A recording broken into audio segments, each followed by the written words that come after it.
आप शिव के धाम पर जाइए, शंकर के दरवाजे पर जाइए, एक लोटा जल समर्पित करिए, शंकर का भजन करिए, कीर्तन करिए। ये सोचकर मत करना कि बाबा हमको देगा क्या।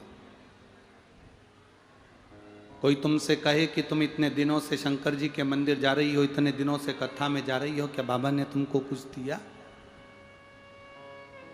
कोई तुमसे कहे कि तुम इतने दिनों से भगवान के मंदिर में पहुंच रही हो, भगवान की कथा में जा रही हो, क्या बाबा ने तुमको कुछ दिया?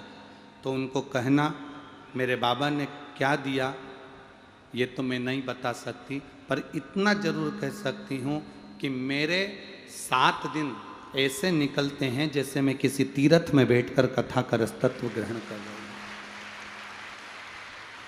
मैं भगवान की गोद में बैठ के कथा का रसपान कर रही हूँ। मैं भगवान के भजन में बैठकर भगवत रस तत्व को ग्रहण कर रही हूं।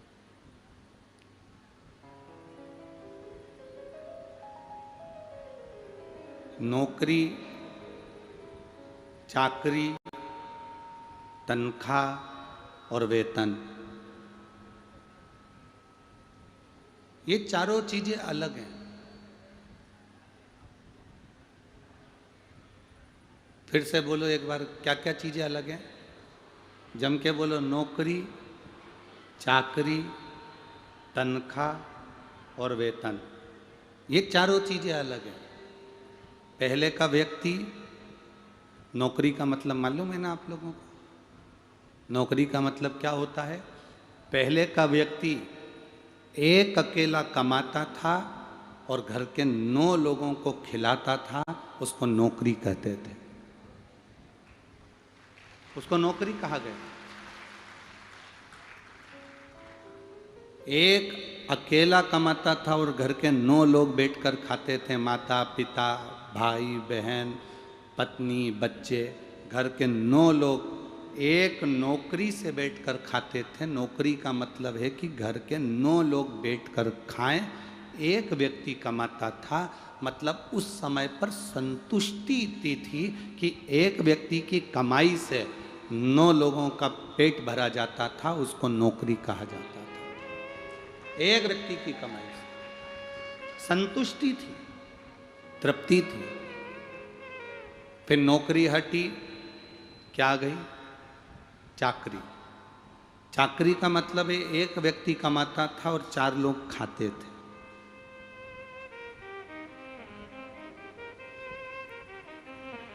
पत्नी, माता, पिता और स्वयं या एक बच्चा।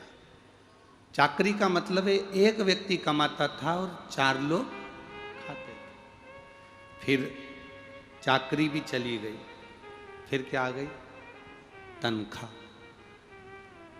तनख्वाह का मतलब है तनख्वाह। तनख्वाह का मतलब है कि अपनी कमाई से केवल अपना ही भरण पोषण कर पाओ। इस कलिकाल में उतना पैसा मिलता है जिससे एक तन खा सके, उसका नाम है तनख्वाह। उसका नाम है तनख्वाह। फिर चौथे नंबर पर आया वेतन। तनख्वाह भी चली गई, अब इतना मिलता है कि वेतन, मतलब ये तन भी अच्छे से खा ना पाए, उसको वेतन कहा गया कि दूसरा खा सके पर स्वयं ना खा सके। जरा विचार करना, हम इस कलिकाल में रह रहे हैं। नौकरी, चाकरी, तनख्वाह, वेतन, ये सब जाते चले गए और घर में 10 लोग मिल के कमा रहे हैं तो भी घर का गुजारा नहीं हो पा रहा। समझ लेना कि कलयुग कैसा घोर आ गया कि पहले एक कमाता था, 9 खाते थे, आज पूरा घर कमाता है तो भी घर में सुख नहीं है। पूरा घर कमा रहा है तो भी घर के अंदर सुख नहीं है। पूरा घर कमा रहा है तो भी घर में सुख की अनुभूति नहीं।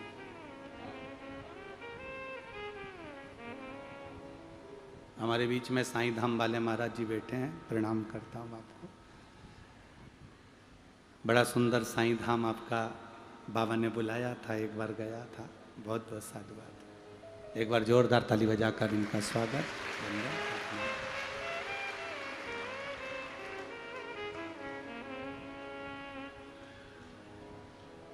तो नौकरी चाकरी बोलते जाओ, फिर तनख्वाह, उसके बाद में वेतन। अब 10 लोग कमा रहे हैं, परिवार में जितने सदस्य हैं, परिवार में जितने लोग हैं, वो सब मिलके कमाते हैं, तो भी घर का गुजारा नहीं, तो भी घर का गुजारा नहीं हो पा रहा। कारण क्या है? हमारे भीतर की संतुष्टि चली गई। हम दूसरे को देखकर ये सोचते हैं कि उसने इतना कमाया, उसके पास इतना धन आया, उसके पास इतना वैभव आया, उसके पास इतनी सत्ता आई। पर हम ये नहीं देखते कि हमारे पास में अगर 2 रोटी का पैसा भी आया है ना, अगर हम घर में अगर 1 एकड़ जमीन में, 1 बीघा जमीन में जितना धान बोया है, अगर हमने अपने भीतर संतुष्टि कर ली कि मेरे 1 बीघा में, मेरे 2 बीघा में, मेरे 2 एकड़ में, 5 एकड़ में जितना मैंने धान बोया, और मुझे भोलेनाथ ने जो धान दिया वो कम नहीं दिया, कीमत वाला धान दिया है, इसलिए मुझे संतुष्टि है कि बाबा मेरे साथ है। कभी कभी ऐसा होता है कि हम अपने ऊपर दुख आने पर परमात्मा को छोड़ जाते हैं। एक पत्र आया है, उसमें एक किसी ने लिखा है, देखिए।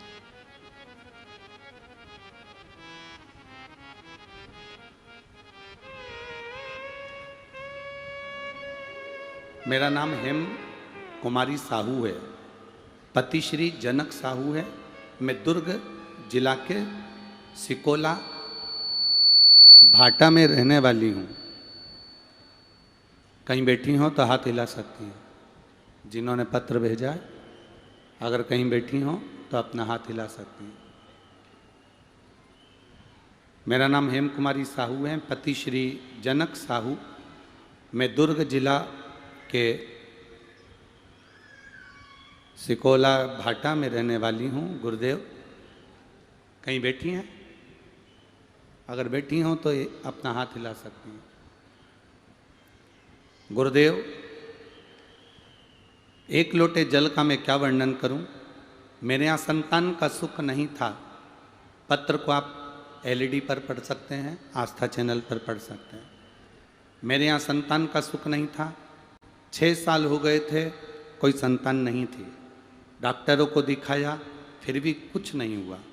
फिर मेरी पड़ोस की आंटी ने मुझे शिव मंदिर जाकर 1 लोटा जल शिव जी को चढ़ाने को कहा। साथ साथ में आपकी शिव महापुराण की कथा को आस्था चैनल पर सुनने को कहा। मैंने वही किया। एक दिन कथा सुनते हुए पशुपति व्रत के बारे में आपने बताया। मैंने करना प्रारंभ करा। सफ़ेद आंकड़े की जड़ को पति और पत्नी को लाने को कहा। मैं उसको लेकर आई अपने पति के साथ। शिवजी पे से 21 बार घुमाकर तुम रुकेश्वर महादेव का नाम लेकर उस सफ़ेद आंकड़े की जड़ को कमर में बांधने का कहा। नंदी के पास खड़े होकर शंकर के शिवलिंग को देखकर जड़ बांधने को कहा। मैंने वो जड़ बांधी और बाबा की कृपा से मेरा गर्भ ठहर गया। बाबा की कृपा से गर्भ ठहर गया। यह भोलेनाथ की कृपा थी जो मेरा गर्भ ठहरा। और गुरुदेव, गर्भ ठहरने के बाद में मेरे गर्भ से बच्चे ने जन्म लिया।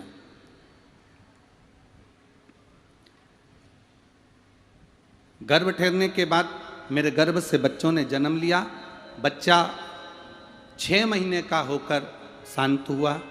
दूसरा बच्चा पुत्री हुई जो कि 6 महीने बाद वो भी शांत हो गई। अब मैंने बाबा से कहा, बाबा मेरे दोनों बच्चे बीमार थे, चले गए, पर मुझे विश्वास है तू मेरी झोली खाली नहीं रखेगा। बच्चे के जाने के बाद में मैं दुखी हो गई। मंदिर में मन नहीं लगता।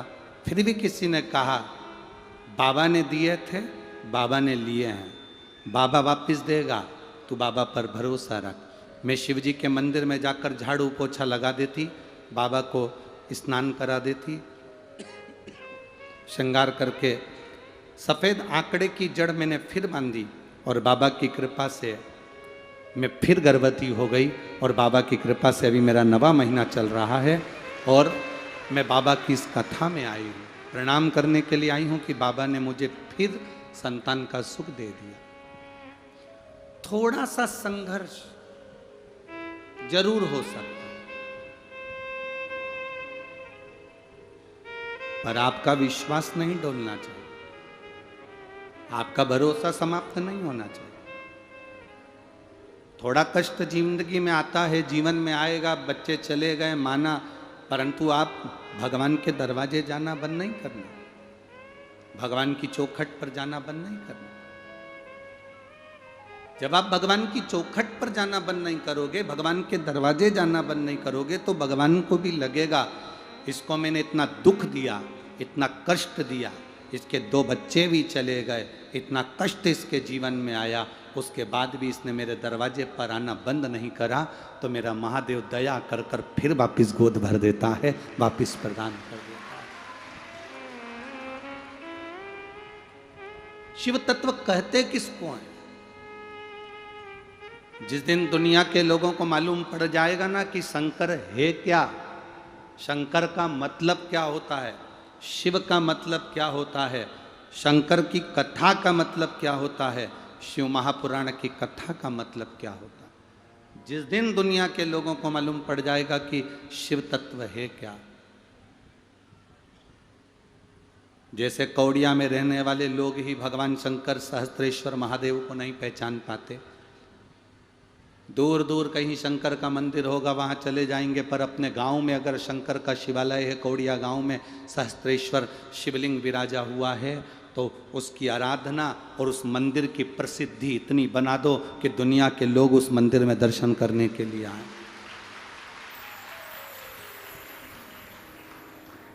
हम बाहर के मंदिर में जाने का प्रयास करते हैं, पहले अपने घर के मंदिर में, अपने गांव के मंदिर में, अपने शहर के मंदिर में, अपनी कॉलोनी के मंदिर में, अपनी सोसाइटी के मंदिर में जो भगवान शंकर बैठे हुए हैं, पहले उनकी आराधना, उनकी आरती, उनकी पूजन, उनकी आराधना पहले हम दिल से करें, फिर हम दूसरी जगह जाने का विचार करें। कई लोग ऐसे हैं जो आज तक शंकर भगवान को नहीं पहचानते, जिनकी बुद्धि में शिव तत्व नहीं आ पाए। एक पत्र आया है, देखिए।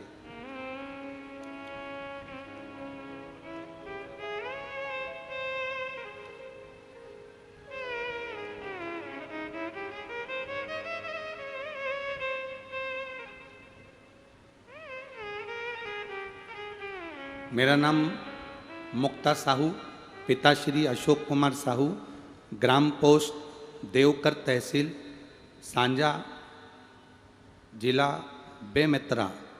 कहीं बैठी हों तो हाथ हिला सकती हैं, कहीं बैठी हों तो हाथ हिला सकती हैं। मेरा नाम मुक्ता साहू, पिता श्री अशोक कुमार साहू, ग्राम पोस्ट देवकर, तहसील सांजा। साजा है कि साना है? सांजा, ठीक है। जिला बेमेतरा। बाबा, एक लोटे जल का मैं क्या वर्णन करूं गुरुदेव। मेरे खुद का मकान नहीं था, किराए के मकान में रहते थे। बाबा की कृपा का ऐसा वर्णन क्या करूं गुरुदेव। केवल टीवी के सामने शिव महापुराण की कथा सुनी, आपके पास कहीं पंडाल में जाकर नहीं पहुंच पाई, पर जब भी टीवी के सामने कथा आती थी, आसन लगाकर बैठती, कथा सुनती। बाबा ने मेरा खुद का रायपुर में मकान दिया, मैं बाबा को धन्यवाद देती हूँ। मेरे पति प्राइवेट नौकरी करते थे, केवल 12,000 रुपये उनको तनख्वाह मिलती थी, वेतन मिलता था। 12,000 में इतने बड़े परिवार का गुजारा कैसे चले। आपने कहा था शंकर के शिवलिंग पर जल चढ़ाकर जहाँ से जल नीचे गिरता है वहाँ पर हाथ लगाकर जो कहो बाबा सुनता है। मैंने उसी स्थान पर हाथ लगाकर बाबा से कहा, बाबा मेरे पति प्राइवेट नौकरी करते हैं, उनकी तनख्वाह 12,000 रुपये मिलती है, गैस की टंकी हो गई, लाइट हो गया, भोजन हो गया, मेहमान पावने हो गए, कुछ भी नहीं बचता, आप कृपा करो। 2.5 महीना हुआ और मेरे पति की तनख्वाह 50,000 रुपये हो गई। बाबा को मैं नमन करने आई हूँ। बात आपसे कहना चाहती हूँ गुरुदेव, मैं सरकारी नौकरी के लिए 2016 से अप्लाई कर रही थी। अब 16, 17, 18, 19, 20, 21, 22, 23, 2016 से मैं अप्लाई कर रही थी, मेरी सरकारी नौकरी नहीं लगी। आखिरी में मैंने बाबा से कह दिया, बाबा मेरी नौकरी नहीं लग रही तो अब मैं एक भी फॉर्म नहीं भरूंगी। एक बार मंदिर में जब जल चढ़ाने के लिए गई, आपने ऑनलाइन शिव जी की अभिषेक करवाया, पूजन करवाया। उस पूजन की बेलपत्र मैंने रख ली और बाबा से कहा एक बार फॉर्म फिर भर रही हूँ बाबा, कुछ भी करके मेरी सरकारी नौकरी लगा देना। और मैंने स्टाफ नर्स का फॉर्म भरा और बाबा की क्या कृपा हुई गुरुदेव, जिस दिन पार्थिव शिवलिंग का पूजन करा ऑनलाइन टीवी के सामने, उसके 5वें दिन मेरा रिजल्ट आ गया और मेरी नौकरी स्टाफ नर्स में लग गई, जो केवल एक वैकेंसी थी। ये शिव कृपा, ये शिव कथा, ये शंकर की उदारता।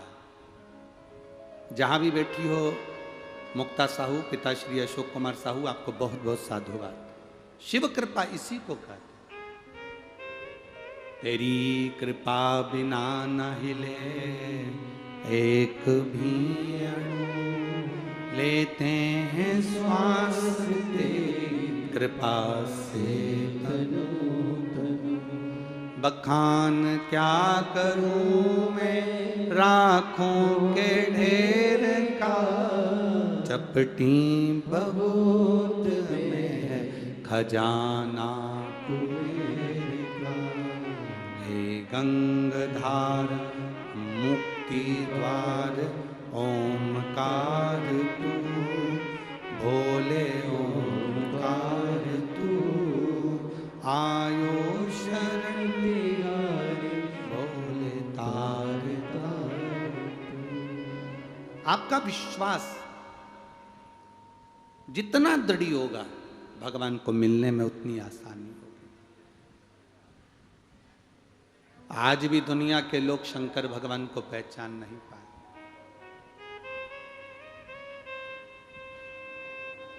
एक बात अपने भीतर उतारना, जब धर्म की हानि होती है,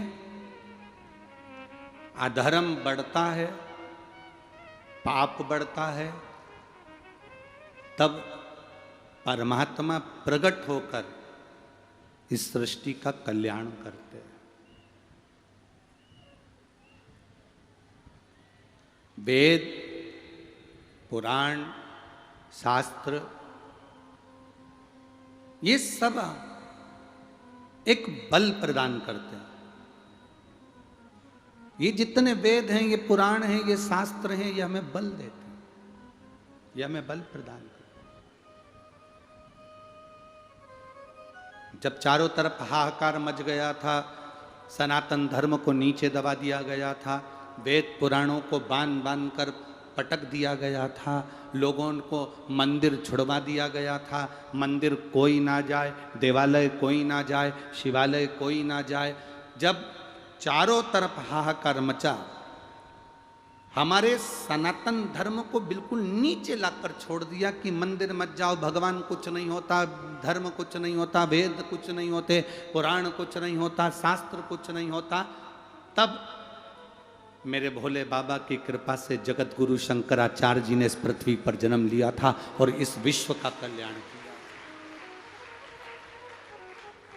जब मंदिर, देवालय, शिवालय, सनातन धर्म, वेद, शास्त्र, इन सब को नीचे दबा दिया, पटक दिया, बंद कर कर रख दिया, लोगों को मंदिर जाने से मना कर दिया, इधर उधर जाने से मना कर दिया, भजन करने से मना कर दिया, लोगों ने कहा ये तो सब ढोंग है, प्रपंच है, और सनातन धर्म को बिल्कुल नीचे कर दिया। तब जगत गुरु शंकराचार्य जी का अवतार हुआ और उन्होंने पूरे भारत का भ्रमण कर कर 4 पीठ का निर्माण करा।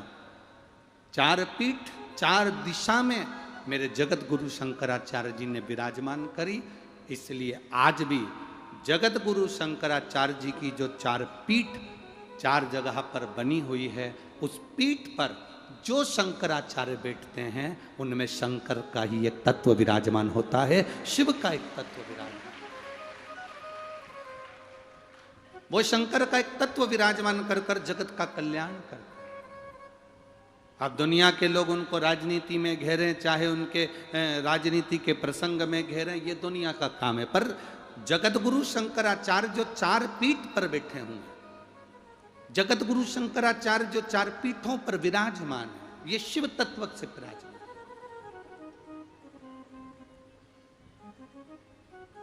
जब जब धर्म की हानि होती है, तब परमात्मा किसी न किसी रूप में अवतार लेता है, आते हैं। कोरोना महामारी आई, पूरा विश्व हाहाकार में मच गया, लोग मरने लगे, तकलीफ भोगने लगे। तब पूरी दुनिया में श्रीमद् भागवत होती थी, राम कथा होती थी, गीता जी होती थी, विष्णु पुराण होती थी, देवी पुराण होती थी, पर शिव महापुराण नहीं होती थी। होती थी क्या? फिर बाबा ने कहीं कृपा कर कर भोलेनाथ ने इस शिव महापुराण को कली काल के लिए, इस कलयुग में घोर तकलीफ के समय पर मेरे बाबा ने शिव महापुराण को जनमानस में प्रकट किया, और इस शिव महापुराण को सुनकर दुनिया के लोगों के हृदय में तृप्ति का भान।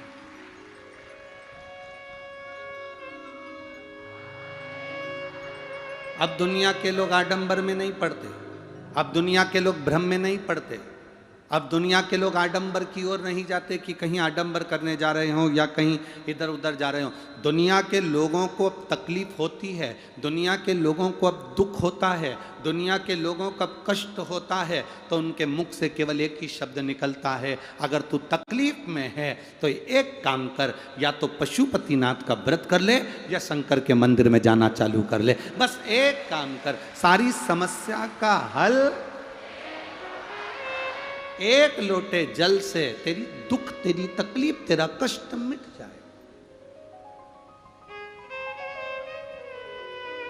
शिव को जिसने पहचान लिया उसका जीवन सार्थक।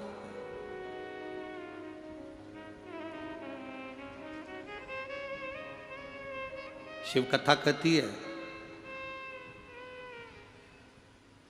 राजा सगर के पुत्र आसमंज, जिसके भाई 60,000 कपिल मुनि के श्राप के द्वारा जलकर भस्म हो गए। आसमंज पिता सगर के कहने से अपने भाइयों को ढूंढने के लिए जाते हैं, पर राख के ढेर क्या मालूम पड़ेंगे कि बोलेंगे मुख से कि हम यहां पड़े हुए हैं। किसको मालूम कि 60,000 राख के ढेर बन गए मेरे भाई, और वो मिल नहीं रहा है, वो प्राप्त नहीं हो रहा है। असमंज की बुद्धि में, विवेक में आ नहीं पाया कि मैं करूं तो करूं क्या, भाइयों को ढूंढ ढूंढ के थक गया, अब मिलेंगे कैसे। मेरे भाइयों को मैंने ढूंढा पर मेरे भाई मिलते नहीं हैं, कहाँ जाऊं मैं, क्या करूं मैं। तब रथ हाँकने वाले सारथी ने कहा कि तुम अपने गुरु बाबा के पास में जाओ। गुरु बाबा के पास पहुंचे।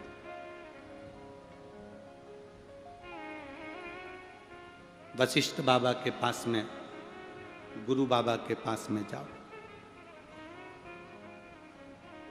कोई मार्ग बताने वाला आपको मार्ग बता दे। जब तकलीफ की घड़ी हो, जैसे उसमें पत्र में लिखा था कि मेरी पड़ोस में एक आंटी रहती है, उन आंटी ने कहा कि तू शिव के मंदिर जा।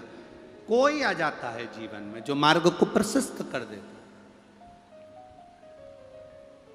आपकी दुख की घड़ी में, तकलीफ की घड़ी में कोई आ जाए और मार्ग प्रशस्त कर।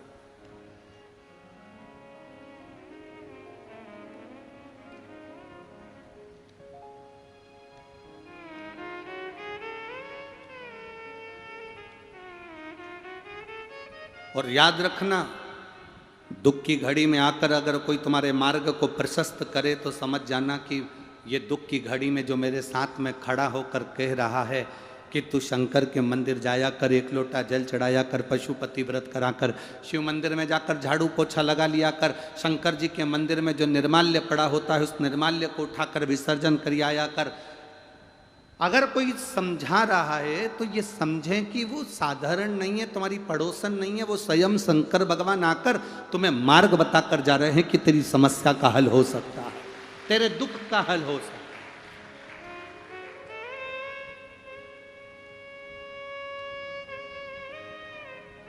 पर हम उस बात पर विचार नहीं करते।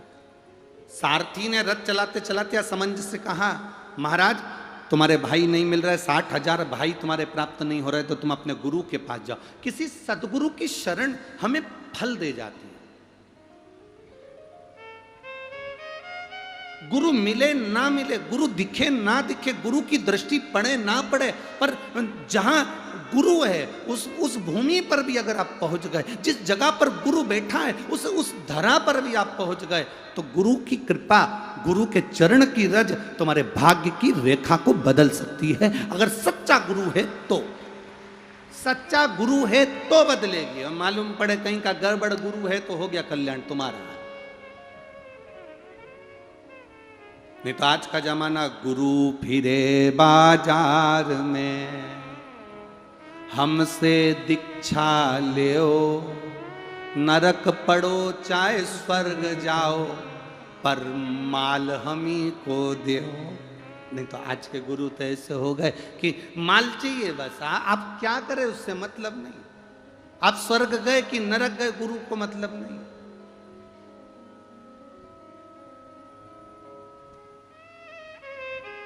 हमारे पास आना, हम आपसे ये वाली पूजन कराएंगे। हमारे पास आना, 500 रुपये की ये वाली पूजन होगी। हमारे पास आना, 1,000 रुपये की ये वाली पूजन होगी। हमारे पास आना, तुम्हारे घर में बंधन किसी ने कर दिया, हम ऐसा कर देंगे कि तुम्हारा बंधन कट जाएगा। तुम्हारे ऊपर किसी ने भूत की छाया कर दी, इसलिए तुम्हें तकलीफ आ रही है। तुम्हारे घर को किसी ने बांध दिया, इसलिए तकलीफ आ रही है। कहीं किसी ने भूत छोड़ दिया तो तकलीफ आ रही है।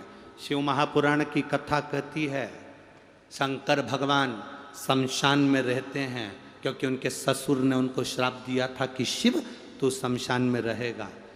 शमशान में रहने वाले शंकर भगवान को अड़भंग अघोरी कहते हैं। आप शंकर भगवान को 1 लोटा जल चढ़ाते हो तो दुनिया में किसी की सामर्थ्यता नहीं कि कोई तुम्हारे ऊपर विद्या कर दे, या तुम्हारी दुकान बांध दे, या घर बांध दे।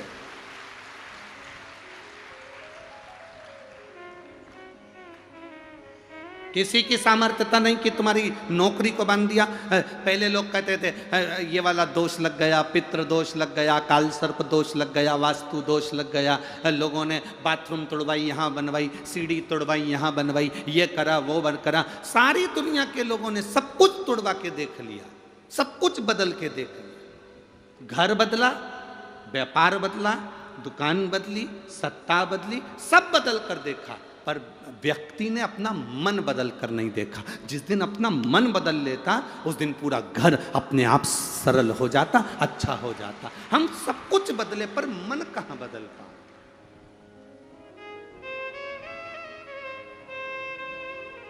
आज के व्यक्ति ऐसे हो गए कि कहीं का ऐसा महाराज मिल जाए जो ऐसी भभूति उठा के फेंक दे और नीचे से सोने के घड़े निकल जाए।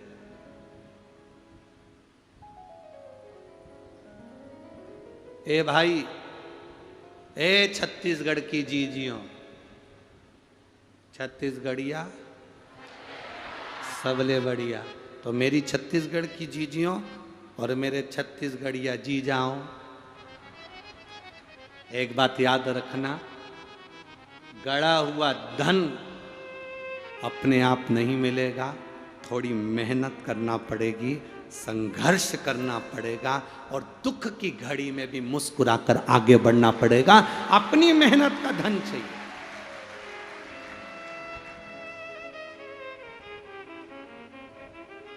पानी गिरने से पहले किसान जमीन तैयार कर लेता है। बोलो रे भाई, सही है कि गलत? पानी गिरने पर किसान उसमें बीज बो देता है। बोलो सही है? अरे बोलो तो, बीज बो देता है। अगर मान लो किसान जमीन में बीज नहीं बोए, पानी गिरा, बीज नहीं बोया, तो जमीन में कुछ लगेगा कि नहीं लगेगा? अरे बोलो तो जम के, नहीं लगेगा? लगेगा। घास, कचरा, खरपतवार। बोलो सही है कि गलत है? जमीन खाली पड़ी है, उसमें पानी गिरेगा तो घास फूस नहीं लगेगा, खरपतवार नहीं लगेगा, आड़ा टेढ़ा पौधा नहीं उगेगा जो किसी काम का नहीं। गाजर घास खरपतवार ये सब उगेगा कि नहीं उगेगा? बोलो बोलो जम के, उगेगा ना। जमीन खाली पड़ी है, पानी गिरा तो उसमें खरपतवार उगा, उसमें घास फूस उगा, उसमें बेकार चीजें होगी।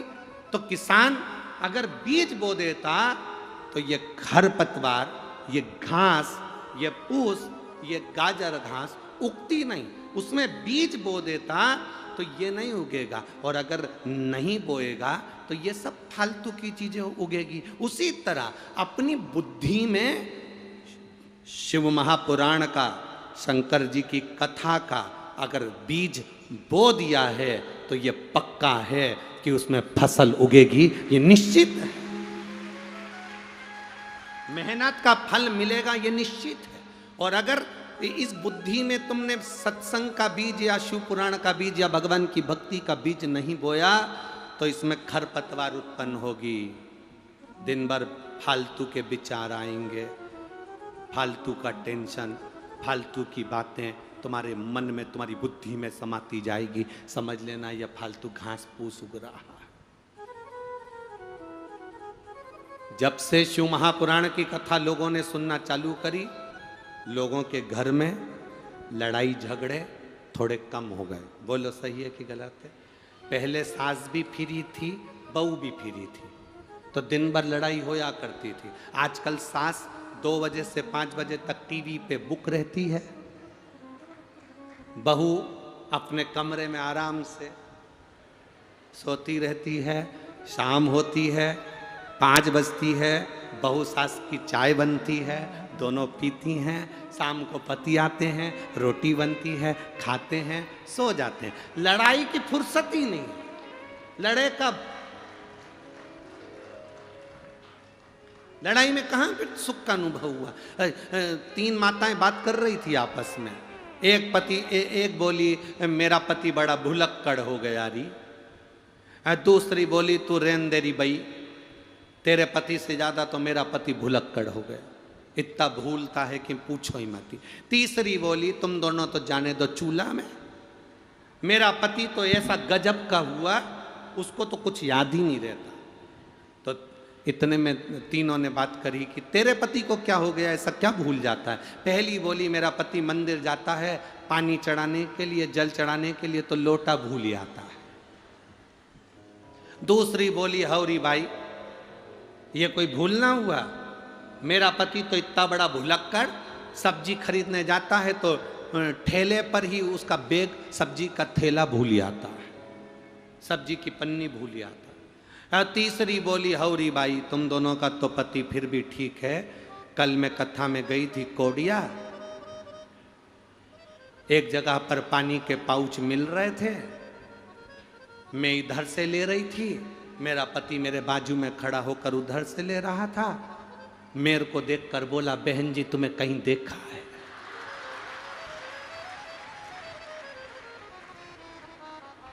अब बताओ इन तीनों में सबसे ज्यादा भुलक्कड़ किसका पति है? बस हम भी ऐसे ही हैं। आए थे शिव महापुराण की कथा सुनने के लिए, आए थे शंकर भगवान की कथा सुनने के लिए, जगह नहीं मिली तो पेड़ के नीचे बैठ गए, आनंद में बैठ गए, कहीं आवाज आ रही थी वहां बैठकर हमने कथा का रस तत्व ग्रहण कर लिया। चिंता मत करना, इतने भुलक्कड़ मत होना, मेरे बाबा की कथा में कहीं पर भी बैठकर सुन लो, मेरा शंकर भगवान तुम्हें भूलता नहीं है, झोली भर कर देता है, वो झोली भरकर प्रदान करता है, भूलता नहीं। बोल बम का नारा है, शिव तत्व में जाने। असमंज ने अपने सारथी के मुख से सुनकर अपने गुरु वशिष्ठ बाबा के पास में गए और गुरु जी से जाकर कहा गुरुदेव मेरे 60,000 भाई अश्व ढूंढने के लिए, घोड़ा ढूंढने के लिए गए थे पर उनको मिला नहीं, और मेरे भाई भी नहीं मिल रहे, पूरी पृथ्वी पर ढूंढ लिया, नहीं मिला, आप कुछ कृपा करो ना गुरुदेव। वशिष्ठ बाबा ने कहा एक काम करो, रुको तुम, जरा अच्छे से सुनना। गाय का कंडा, कंडा जानते हो? छत्तीसगढ़ में कंडा ही बोलते हैं कि गोबरी बोलते हैं?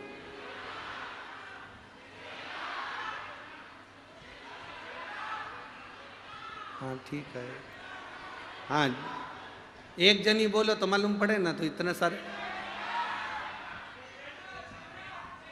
चेला, हाँ धेला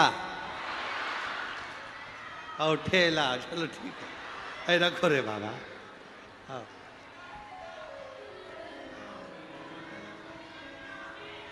छेला, चेना, हो रे दादा।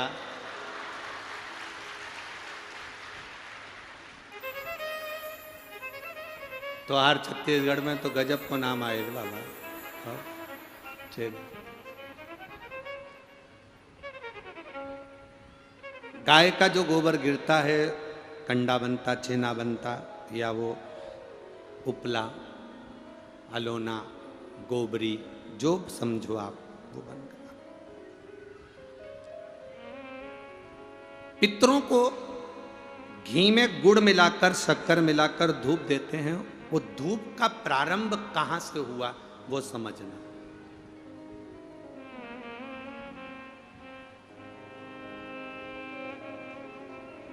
असमंज ने वशिष्ठ बाबा से कहा मेरे भाई नहीं मिल रहा। वशिष्ठ ऋषि ने कहा रुको,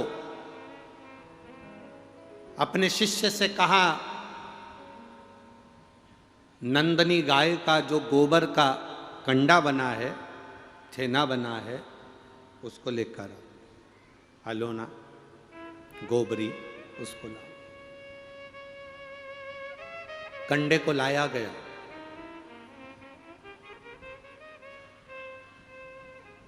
अग्नि में जलाया गया। जलाकर असमंज के सामने उसको रखा गया। उसमें नंदनी गाय के दूध का घी बनाकर उस कंडे पर छोड़ा गया। कंडे में से जो धुआं निकला, जो धूप निकली, जो तरंग निकली, जो सुगंध निकली, वशिष्ठ बाबा ने असमंज से कहा सुनो, ये तरंग, ये धुआं, ये गंध इस कंडे की, गाय के गोबर के कंडे की, उस घी की तरंग जहां जा रही है वहां तुम जाओ। इस तरंग, इस सुगंध के पीछे पीछे जाना, तुम्हें तुम्हारे भाई प्राप्त हो जाएंगे। असमंज उस तरंग सुगंध के पीछे पीछे पीछे पीछे पीछे पीछे खुशबू लेते हुए सुगंध धुएं के पीछे पीछे जाने लगा।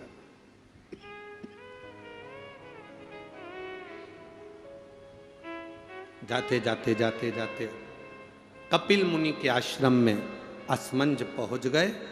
सुगंध, जो कंडे पर धूप दी थी, घी छोड़ा था, नंदनी गाय का जो घृत छोड़ा गया था, उसकी गंध से कपिल मुनि के आश्रम में राजा रुक गए। असमंज उस गंध को वहीं पर जानकर उन्होंने देखा यहां पर जरूर मिलेंगे। तब कपिल मुनि मिले और कपिल मुनि से मालूम पड़ा कि मेरे 60,000 भाइयों ने कपिल मुनि पर घोड़े के चोरी का, अश्व की चोरी का इल्जाम लगाया था, अश्वमेध यज्ञ के अश्व की चोरी का इल्जाम लगाया था। इसलिए ये 60,000 कपिल मुनि के आश्रम में जलकर भस्म हो गए। 60,000 राख के ढेर बन गए। असमंज ने कपिल मुनि के हाथ जोड़ लिए, गुरुवर मैं आपको नमन करता हूँ, मेरे भाइयों से गलती हो गई, आप पर चोरी का इल्जाम लगा दिया। निवेदन केवल इतना है कि अब मेरे भाइयों का कल्याण कैसे होगा। ये मेरे 60,000 जो भाई मरे हैं, इनकी मुक्ति कैसे होगी, इनका मोक्ष कैसे होगा।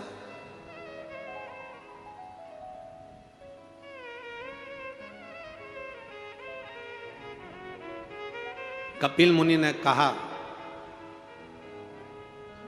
ब्रह्मलोक से गंगा पृथ्वी पर लेकर आना। गंगा का जल जब कपिल मुनि कहते हैं मेरे आश्रम में आएगा, तो ये 60,000 राख के ढेरों का कल्याण गंगा का जल कर जाएगा। ये गंगा का जल 60,000 राख के ढेर का उद्धार कर जाएगा। गंगा का जल लाना चाहिए।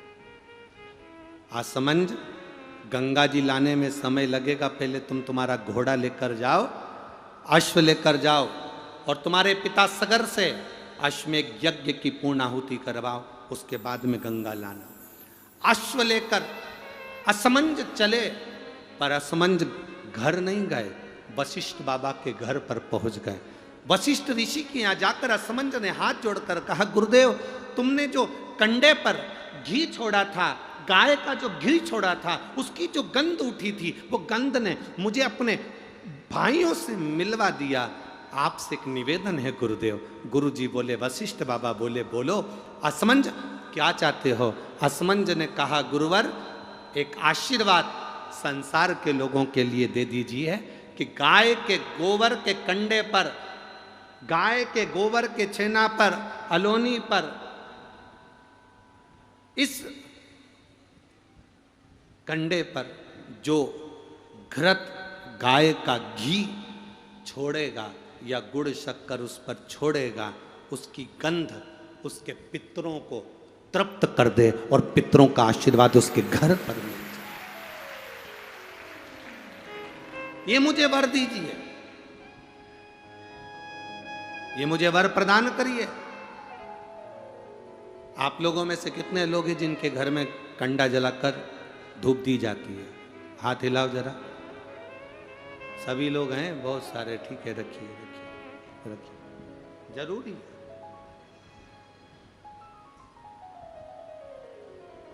श्राद्ध पक्ष में ये दुनिया के लोग भले हंसे हमारे सनातन धर्म पर, दुनिया के लोग भले हमारे सनातन धर्म पर उंगली उठाएं कि कंडा जलाकर धूप छोड़ने से क्या पूर्वजों को मिल जाती है,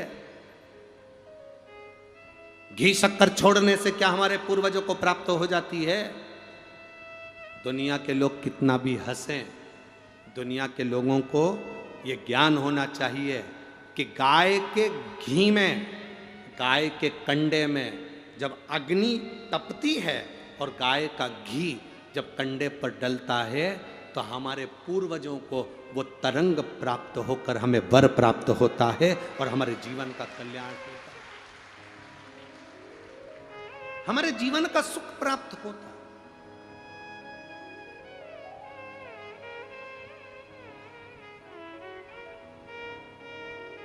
हमारे जीवन का एक आनंद प्राप्त होता है। गोपितर शिव महापुराण की कथा कहती है, फल मिलता है। आप शंकर भगवान को एक लोटा जल चढ़ा रहे हो और मन में सोच कर जल चढ़ा रहे हो, धीरे धीरे हाथ में जल लेकर धीरे धीरे समर्पित कर रहे हो। श्री शिवाय नमस्तुभ्यं, श्री शिवाय नमस्तुभ्यं, श्री शिवाय नमस्तुभ्यं, धीरे धीरे जल चढ़ा रहे हो। कई लोग कहते हैं कि शंकर जी पे चढ़ा हुआ जल क्या महादेव को प्राप्त होता है? क्यों नहीं होता? क्यों नहीं होता? आप दिल से, ये एक पत्र आया, देखिए।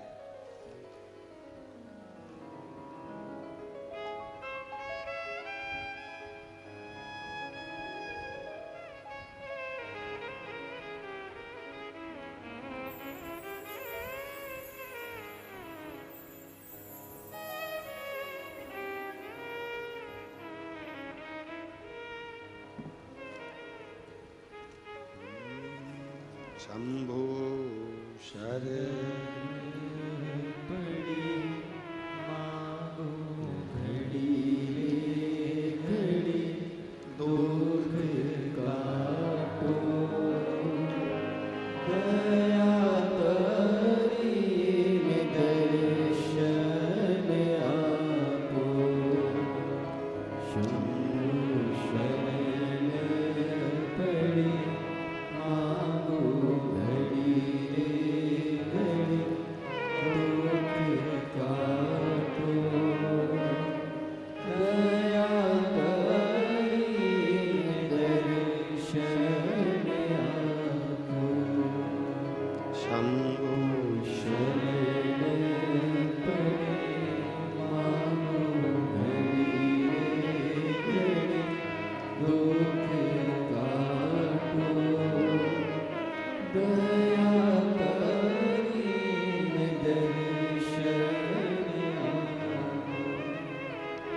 मैं मणिंद्र जय साहू जिला धमतरी का निवासी हूँ। मेरा एक छोटा सा परिवार है, कहीं बैठे हों तो हाथ हिला सकते हैं। मणिंद्र जय साहू, कहीं बैठे हों तो अपना हाथ हिला सकते हैं। जिस जगह भी बैठे हों खड़े होकर अपना हाथ हिला सकते हैं। मणिंद्र जय साहू धर्मतरी का निवासी हूँ। मेरा एक छोटा सा परिवार है जिसमें माता पिता भाई पत्नी तथा एक 5 वर्षीय पुत्री मोक्षदा साहू है। जुलाई 2023 में मोक्षदा के बाएं पैर में चलने में परेशानी हुई तो डॉक्टर को दिखाया तो मालूम पड़ा कि उसकी हड्डी कमर की जन्म से विकृत है। जब उसकी कमर की हड्डी जन्म से ही बेकार है तो दिनों दिन उसका पैर काम करना बंद कर दिया। उसका पैर छोटा होता जाएगा ये डॉक्टर ने बोला, और उसका पैर धीरे धीरे धीरे धीरे काम करना बंद करा। पैर छोटा होता चला गया, शरीर एक तरफ झुकने लगा। अब जब शरीर एक तरफ झुकने लगा, सारे डॉक्टरों को दिखाया, सर्जरी की बात आई। जटिल और बहुत दर्द भरा उसका जीवन होने लगा। अचानक करें तो करें क्या। रायपुर के एम्स में दिखाया, छत्तीसगढ़ का सबसे बड़ा हॉस्पिटल है। वहाँ डॉक्टरों ने 6 महीने तक इलाज करा और आखिरी में कहा कि इसको तो कुछ कह नहीं सकते, इसका पाँव छोटा होते चले जाएगा और इसके बचपन से इसको प्रॉब्लम। तब हमारा पूरा परिवार आपके मुखारविंद से शिव महापुराण की कथा आपके बताए अनुसार श्रवण करते हैं। एक लोटा जल सारी समस्या का हल आप बताते हैं गुरुदेव। जब सारे डॉक्टरों ने हाथ ऊंचे कर दिए तब शिवजी पे एक लोटा जल चढ़ाना प्रारंभ करा। आपने कहा था कि बेलपत्र अशोक सुंदरी वाली जगह पर चढ़ा के एक दुर्वा चढ़ाकर खिलाने का बोला था। हमने वो बेटी को देना प्रारंभ करा। बाबा की कृपा का हम क्या वर्णन करें गुरुदेव। बाबा ने सब कृपा करी। बेटी की सर्जरी होना थी, लाखों का खर्चा था, पर बाबा की कृपा से बेटी आज स्वस्थ भी हो गई और सब काम बाबा ने अच्छे से कर दिया। हम बाबा को यहाँ नमन करने के लिए, हम प्रणाम करने के लिए। तेरी कृपा बिना न हिले एक भी अणु, लेते हैं श्वास तेरी कृपा से तनु तनु। बखान क्या करूं मैं राखों के ढेर का, चपटी भभूत में खजाना कुबेर का। हे गंगाधार मुक्ति द्वार ओमकार तू, भोले ओमकार तू। आयो शरण तिहारी शंभुकार। शिव तत्व की प्राप्ति कैसे हो। हमारे सनातन धर्म पे दुनिया के लोग उंगली उठाएंगे, क्या ऐसा होता है? कंडे पर धूप देने से क्या पितरों को मिलती है? गंगा का जल क्या तार सकता है? शिव महापुराण की कथा सुनकर लोग शंकर के मंदिर जाते हैं, शिव जी को लोटा भर के जल चढ़ाते हैं, तो क्या शंकर भगवान सुन सकते हैं? ये इतने इतने पत्र लोगों ने अपने डॉक्टर और अपने मेडिकल की पूरी रिपोर्ट इन पत्रों में लगाई है। ढेर पत्र यहाँ रोज आते हैं, ये सारे पत्र यहीं की यहीं रहते हैं जी। ये इतने इतने पत्र, ये ढेरों रिपोर्टें लोगों ने डॉक्टर की लगाई। देखो आप इन रिपोर्टों को, कितना रिपोर्ट इन्होंने डॉक्टर की लगाई है।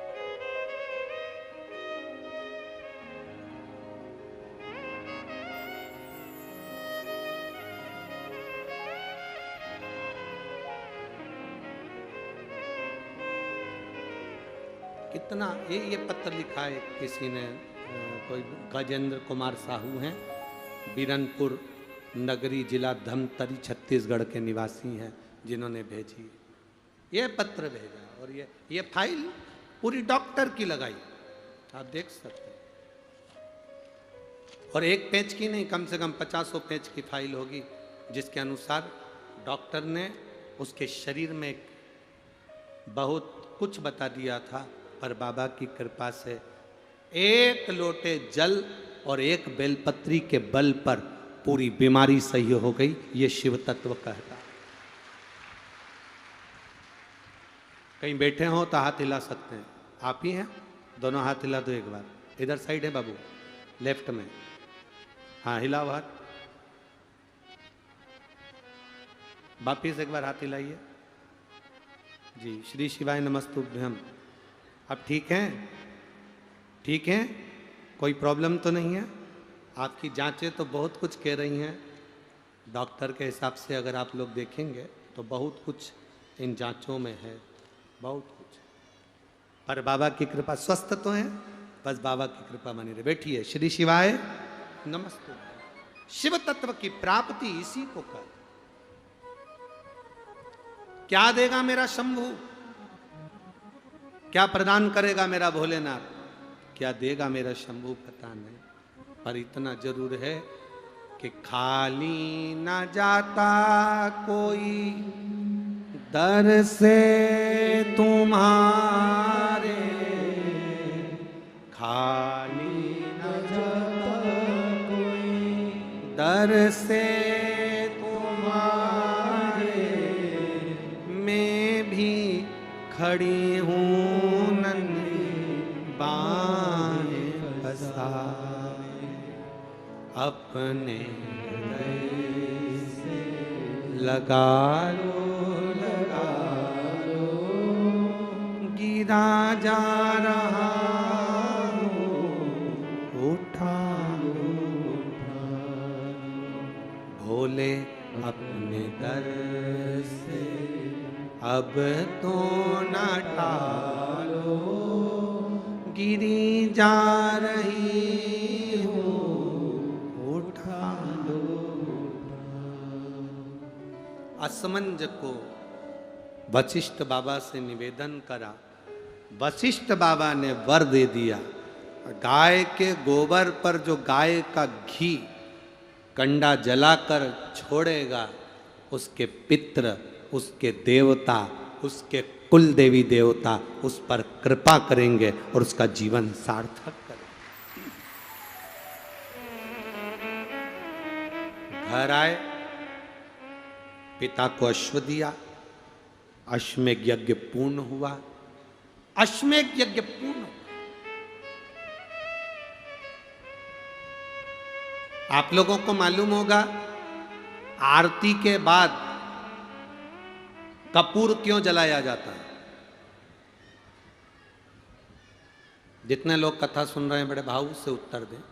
आरती के बाद कपूर क्यों जलाया जाता है? किस लिए जलाया? बहुत सावधानी से कथा सुनिए, जीवन की सार्थकता देने वाली कथा है।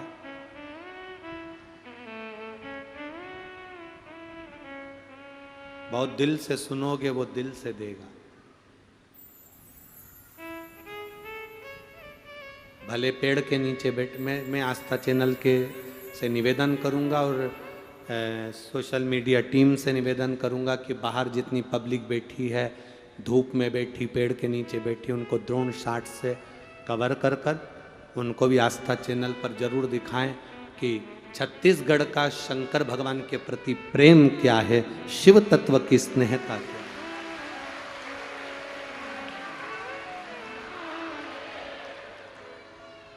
शंभू की कृपा।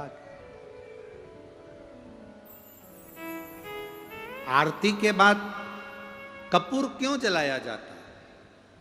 शिव महापुराण की कथा कहती है, आरती होने के बाद मंदिर, देवालय, शिवालय, पूजन, कथा, सत्संग में कपूर जलाने का एक कार्य इसलिए है, कपूर अश्वमेध यज्ञ की पूर्ण आहुति का फल प्रदान करता है और हमें अश्वमेध यज्ञ का फल मिलता है, इसलिए कपूर को आरती के बाद जलाया जाता है।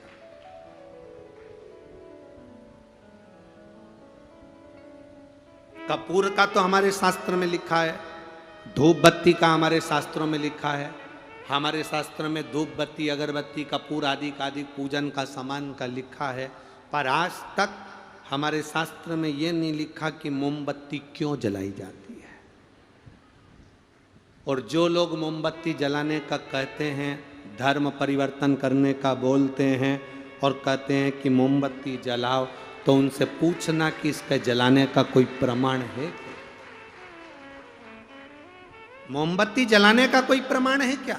हमारे पास कपूर जलाने का प्रमाण है, गाय के गोबर का कंडा जलाने का प्रमाण है, गाय का घी अग्नि में डालकर जलाने का प्रमाण है, तिल जौ धूप जलाने का प्रमाण है, लकड़ी संबिता जलाने का प्रमाण है, हमारे यहाँ धूप बत्ती जलाने का प्रमाण है, पर हमारे यहाँ पर मोमबत्ती जलाने का प्रमाण नहीं है। हमारे सनातन धर्म का आनंद पाने का प्रमाण। कोई कितना भी लोभ दे, कोई कितना भी लालच दे, कोई कितना भी समझाए तुमको और कहे कि इस धर्म को छोड़ो, सनातन धर्म को, मंदिर जाना छोड़ो, हमारी ओर आओ, उससे कह देना तू मेरे यहाँ आना छोड़ दे, पर मैं मंदिर जाना नहीं छोड़ूंगी, क्योंकि शिव ने मुझे दिया, शंकर ने मुझे प्रदान किया। और यह विश्वास कहता है, शिव महापुराण की कथा का विश्वास कहता है, जितने लोग कथा में आए हो आप लोग, कुछ ना कुछ मेरे शंकर भगवान ने तुमको जल चढ़ाने पर, पशुपति व्रत करने पर कुछ ना कुछ जरूर दिया होगा, तो तुम कथा में पहुंचे हो, नहीं तो कौन आता साहब? क्यों आएगा? किस लिए आएगा? उसने दिया तो आप। महाराज, अरे लुटा दिया भंडार काशी वाले, कर दिया माला काशी वाले। ये उसकी कृपा से मिला है, हमको क्या मिल प्राप्त? ये उसने करुणा करी। तुम लोग बड़ी जल्दी तैयारी कर लेते हो तुरंत।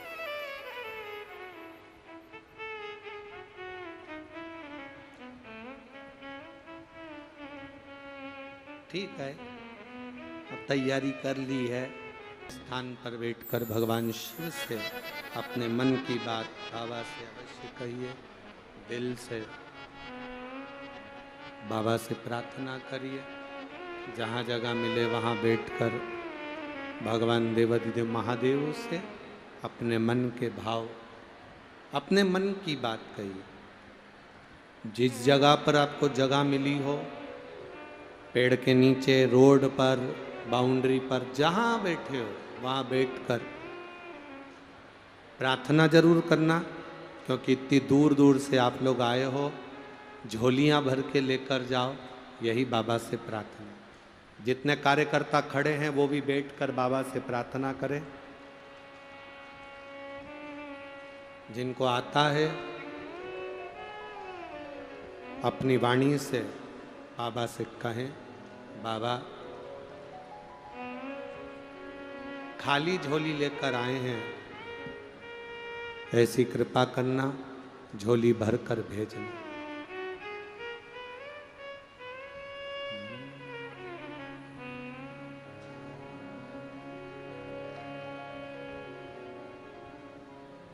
श्री शिवा नमस्तु, श्री शिवा नमस्तु, श्री शिवा नमस्तु, श्री शिवा नमस्तु, श्री शिवा नमस्तु। भोला सब दुख काटो हमारा, ओ भोला सब दुख काटो हमारा। शिव शंकर जपो तेरी माला, भोले बाबा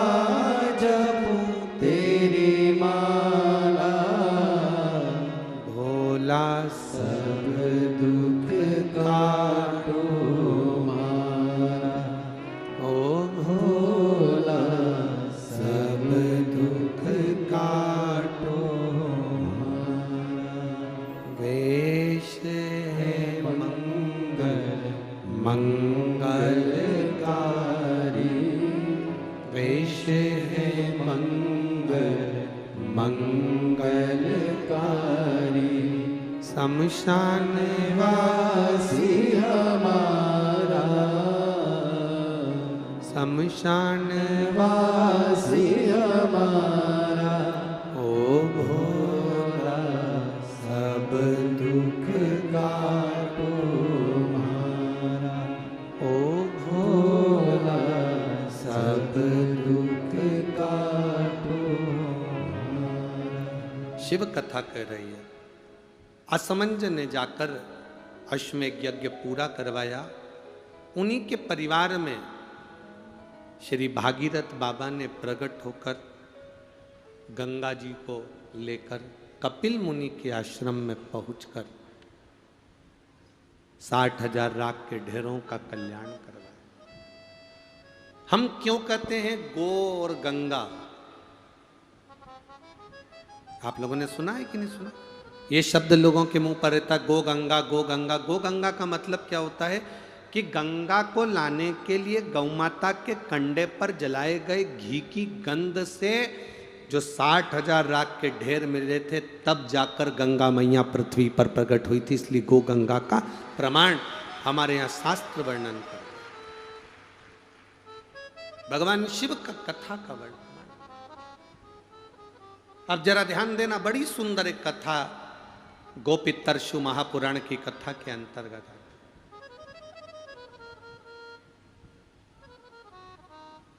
श्राद्ध पक्ष में जो गौ माता के विवाह की इस पवित्र कथा को जो सुनता है, उसके पितर कभी नरक नहीं भोगते, वो देवलोक में प्रधान पहुंच जाते, देवलोक में पहुंचते। शायद छत्तीसगढ़ के इतिहास में पहली बार गाय माता की विवाह की कथा आप लोग सुनेंगे। आप लोगों ने सुनी है क्या कभी कि गाय का विवाह किसके साथ हुआ था, उसके बच्चे कितने हुए थे? और मुझे लगता है कि केवल छत्तीसगढ़ नहीं, जितने लोग आस्था चैनल पर, जितने लोग फेसबुक यूट्यूब पर कथा सुन रहे हैं, उन सबको ये मालूम होना चाहिए कि गौ माता का विवाह कब हुआ था, गौ माता का विवाह किसके साथ हुआ था, उनके पति का नाम क्या है, और पितरों से उनका संबंध क्या। क्यों गौ माता को रोटी दी जाती है और कहा जाता है कि पितरों की मुक्ति का उपाय?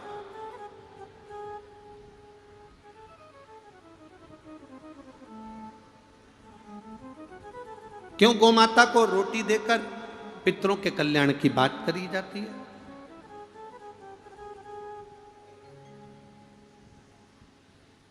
गौ माता को ग्रास देकर पूर्वजों के कल्याण की बात करी जाती है। शिव महापुराण की कथा तो यहां तक कहती है, आपके पास में श्राद्ध करने के लिए कुछ भी नहीं है, 16 श्राद्ध में अगर आपको एक ब्राह्मण को भोजन कराने के लिए धन भी नहीं है, किसी बहन बेटी को देने के लिए कुछ भी नहीं है, अगर 1 रुपया भी आप अन्नदान में नहीं कर सकते हो, तो शिव महापुराण की कथा कहती है कहीं घास लगी हो, उस घास को हाथ से नोच कर खींच कर गाय माता के अगर मुख में भी दे दिया जाए तो पितरों को श्राद्ध के बराबर फल प्राप्त हो।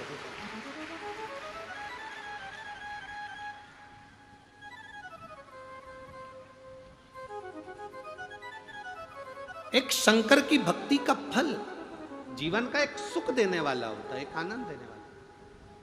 इस कथा के पंडाल में एक भाई ऐसे बैठे हैं जिनके मुख में, दांत में कैंसर हो गया था और उसको मुख का ट्यूमर कैंसर कहा गया। कहीं बैठे हैं,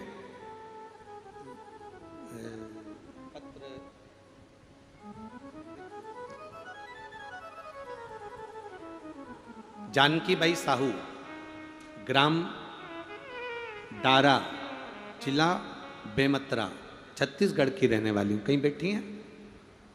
अगर कहीं बैठी हो तो हाथ हिला सकती हैं। आप ही हैं? दोनों हाथ हिला दो एक बार।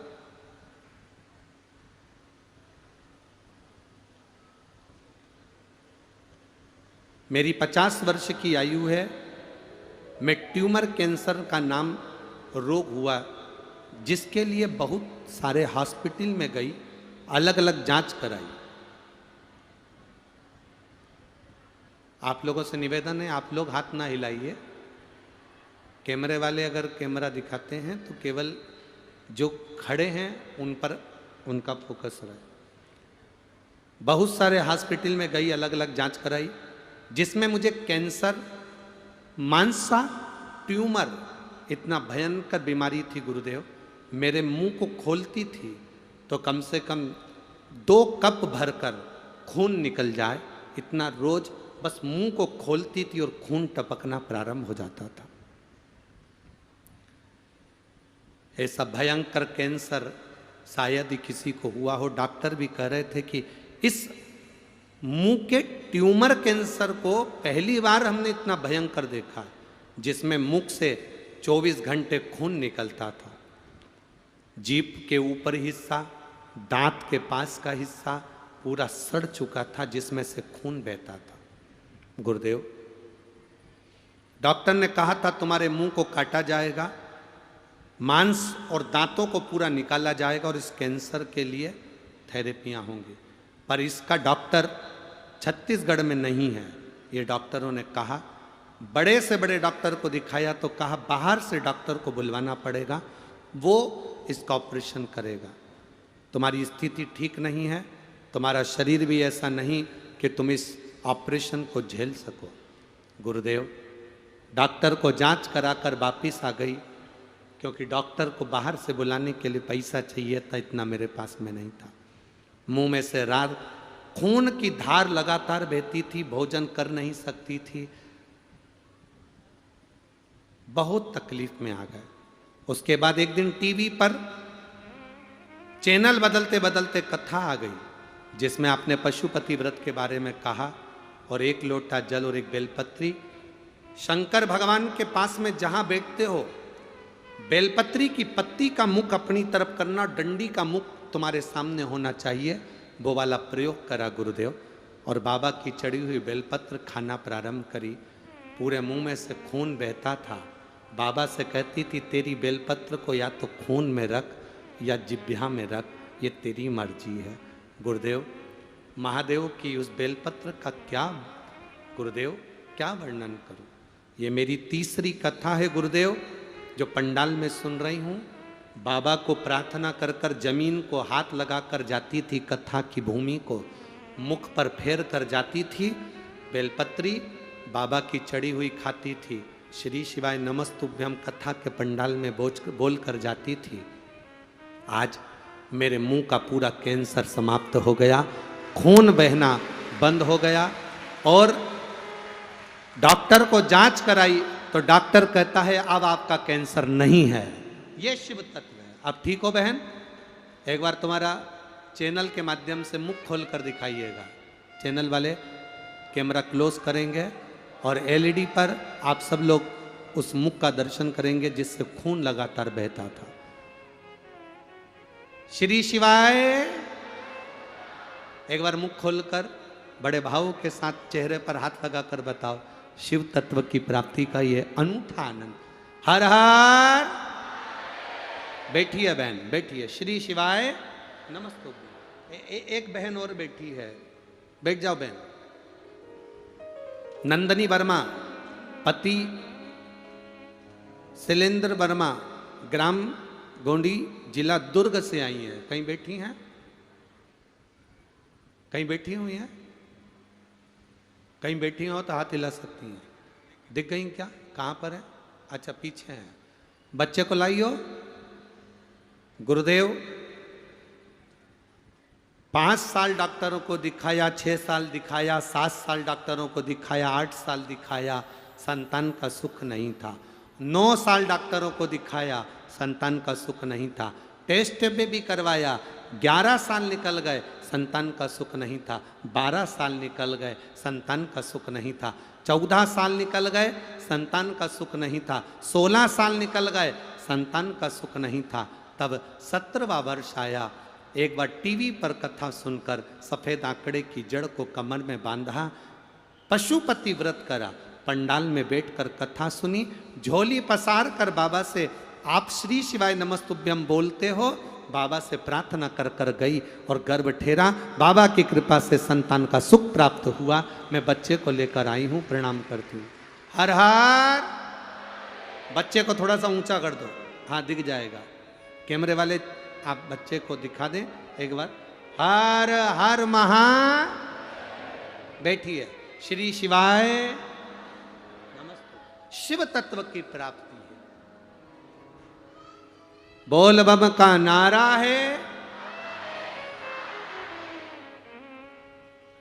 अरे लुटा दिया भंडार।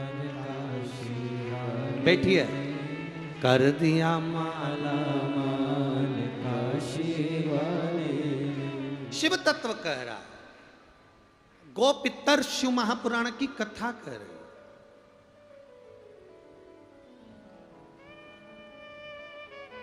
भगवान शिव की कथा वर्णन कर रही है। देवता और राक्षस मिलकर सब चारों तरफ जब हाहाकार असुरों ने बढ़ा दिया, तब सारे देवता एकत्रित होकर ब्रह्मा जी के पास गए।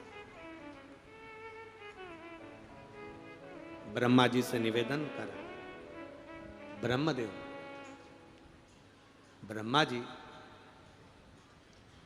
पूरी पृथ्वी पर हाहाकार मचा हुआ है और चारों तरफ बड़ी तकलीफ है। क्यों? असुरों ने अपना राज्य बढ़ा रखा है और इंद्रलोक पर भी उन्होंने काबू कर रखा।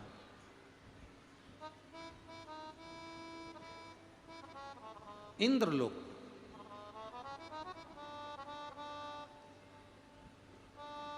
अब ब्रह्मा जी ने कहा कि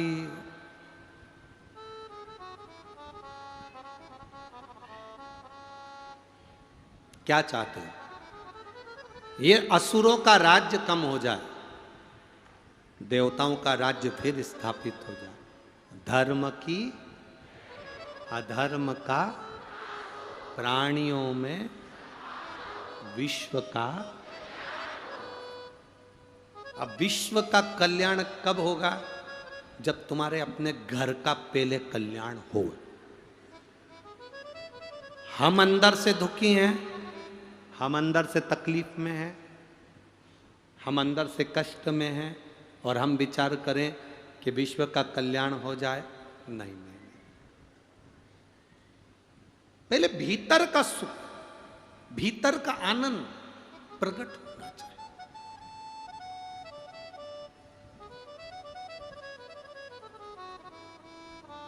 एक बहुत सुंदर बात अपने जीवन में उतारना कि अगर भोजन नहीं पचता ना तो बीमार कर देगा। भोजन नहीं पचेगा तो क्या करेगा? बीमार कर देगा। धन, सुख, संपदा भगवान दे दे और वो नहीं पचता। कई लोगों को धन नहीं पचता है, अहंकार आ जाता है, गलत जगह पर जाना चालू कर देते हैं, गलत मार्ग की ओर चले जाते हैं। भोजन नहीं पचता तो बीमार कर देगा। धन, सुख, वैभव आने पर नहीं पचता तो वो पापी कर देगा। पाप कर्म करवाए, गलत काम करवाए।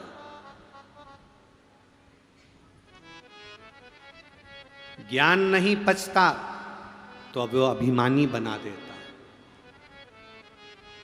किसी किसी व्यक्ति को बहुत ज्ञान हो जाता है, बहुत शास्त्र पढ़े होते हैं, बहुत वेद पढ़े होते हैं, उसको संस्कृत का एक एक शब्द आता है, उसको एक एक पुराण की एक एक लाइन आती है, वेद कंठस्थ हैं, सब कुछ आता है उसको। वो बड़ा ज्ञानी बन गया। पर ज्ञान प्राप्त करने पर पचना भी तो चाहिए। रावण भी तो ज्ञानी बन गया था, पचा।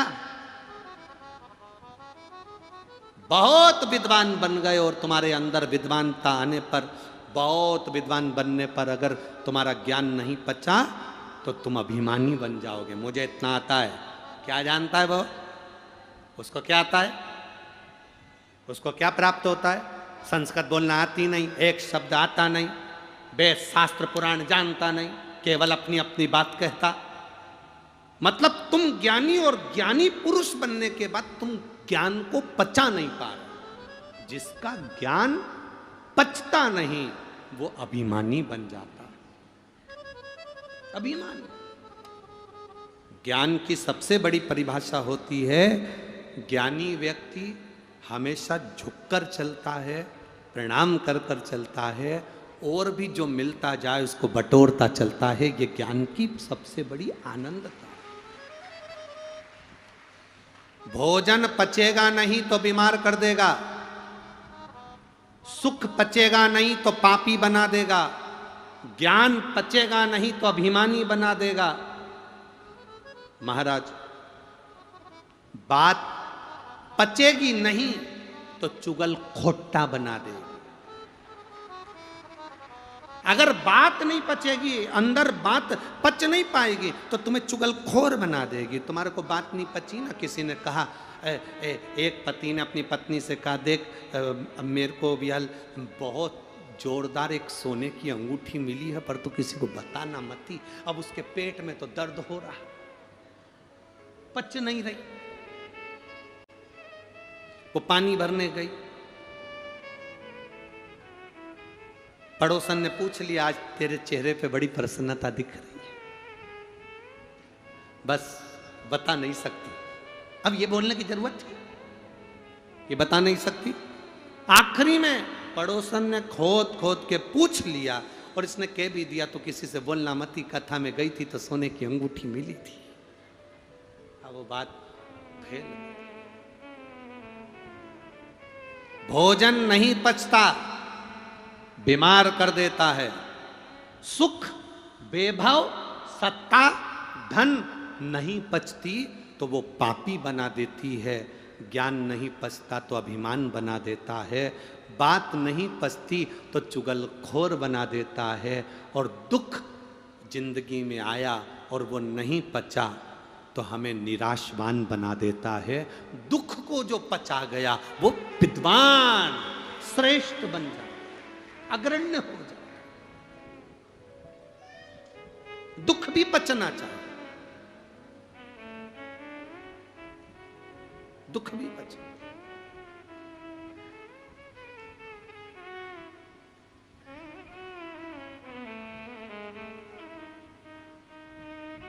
दुख कैसा होता है? रोटी बनाते हो आप लोग? अरे बोलो तो जम के। अच्छे से सेकते हो तो रोटी फूल जाती है। जो फूलता हुआ भाग है वो एकदम पतला पापड़ी सी हो जाती है, और नीचे नीचे की रोटी पापड़ी होती है क्या? वो थोड़ी सी मोटी रहती है। ऊपर पापड़ी हो गई, नीचे मोटी हो गई। ऊपर की जो पापड़ी है ना, वो कितनी भी खा लो, कितनी भी खा लो, पेट नहीं भराता। पर नीचे की जो थोड़ी सी मोटी सी भाग है, उसको आप थोड़ा ज़्यादा खा लोगे, पेट भरा जाएगा। ऊपर की पापड़ी जल्दी पचती नहीं है, पर नीचे का जो मोटा भाग है वो दूसरे दिन पच जाता है, पच जाता है। सुख और दुख, ये रोटी के दो हिस्से हैं। दुख ऊपर का भाग है, सुख नीचे का भाग है। नीचे का भाग सुख पच सकता है, पर दुख जो है ना वो पचता नहीं है। पर शिव महापुराण की कथा कहती है, जिसने दुख को अपना लिया, पचा लिया, महादेव का भजन करते करते, भक्ति करते करते दुख को जिसने झेल लिया, वो सुख की रोटी जिंदगी में खाता है। दुख पचना चाहिए। अरे मत बुरे कर्म कर बंदे, वरना पछताएगा। भगवान की आंखों से तू बच नहीं पाएगा, तू बच नहीं पाएगा। अरे ओ अज्ञानी मत कर नादानी, अरे ओ अज्ञानी मत कर नादानी। शिव महापुराण की कथा कहती है, भगवान शंकर का संवाद कहता है, देवता और असुर सब मिल गए, ब्रह्मा जी के पास गए। ब्रह्मा जी ने भगवान विष्णु के पास भेजा, भगवान नारायण ने भगवान शंकर जी के पास भेजा कि शिव जी से पूछो इन असुरों का संहार कैसे होगा और देवताओं का राज्य कैसे स्थापित होगा।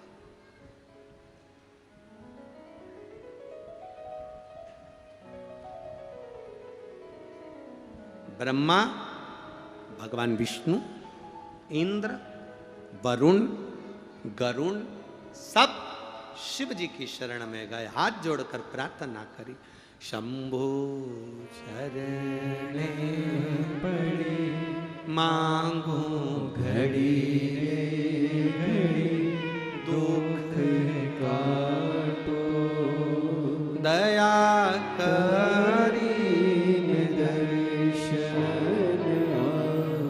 भगवान से प्रार्थना कर रहे हैं कि हमारे दुख को काट दीजिए। आप में से कितने लोग हैं जो शंकर जी के मंदिर रोज जाते हैं? हाथ उठाओ जरा, पीछे वाले भी। हाँ ठीक है, रखो रखो। आप में से कितने लोग हैं जो शंकर जी के मंदिर में झाड़ू पोछा लगा देते होंगे? हाँ ठीक है, रख लो रख लो रख लो।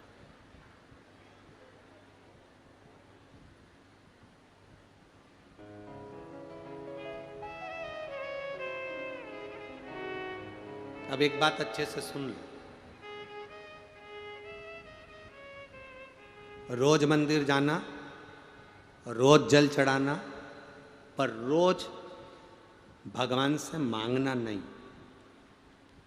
एक बार जल चढ़ाना, दिल से कहना, बाबा बहुत तकलीफ में हूँ, बहुत कष्ट में जिंदगी चल रही है मेरे बाबा, बहुत दुख है मेरे जीवन में, आप इसको सवार लीजिए, बहुत तकलीफ की जिंदगी चल। एक बार कहना, और एक बार कहकर रोज रोज मंदिर जाना, रोज रोज जल चढ़ाना, पर बाबा से कहना मती, एक बार कह दिया ना फिर साधेगा, वो साधेगा।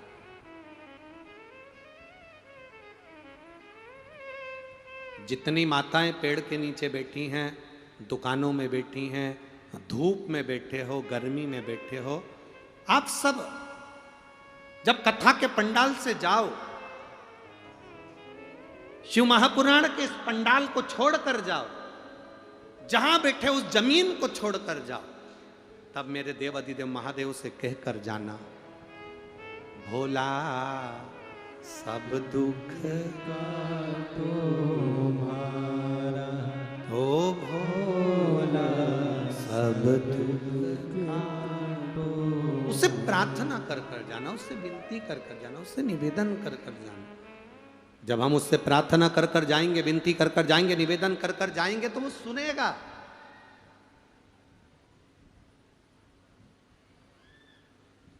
श्रवण करेगा। सारे देवता भगवान शंकर के पास में गए, हर हर बोल बम का नारा है, सारी समस्या का हल। सब ने हाथ जोड़कर प्रार्थना करी, देवादिदेव महादेव के नेत्र खुल गए, शिव जी के नेत्र खुले। बाबा ने पूछा क्या बात है? शंकर भगवान ने जब पूछा कि बात क्या है, देवताओं ने हाथ जोड़कर कहा, बाबा बस आपसे एक प्रार्थना है, असुरों ने अपना राज्य स्थापित कर लिया, देवता भटक रहे हैं, आप कृपा कर दो, आप दया कर दो। शिव जी ने कहा, देवता और राक्षस मिलकर समुद्र का मंथन करो, मंथन में जो अमृत निकलेगा वो अमृत देवता धारण कर लेना, सुख का अनुभव हो जाएगा। अब देवता और राक्षसों ने मिलकर समुद्र का मंथन किया। जो मंथन करना प्रारंभ करा, कच्छप भगवान विष्णु रूप धरकर नीचे गए, मंदराचल पर्वत को, सुमेरु को अपने पीठ पर रख लिया, शेषनाग की नेति बनाकर मंथन करना प्रारंभ करा। और मंथन करते करते करते करते सबसे पहले गौ माता प्रकट हो गई। कितनी गाय निकली?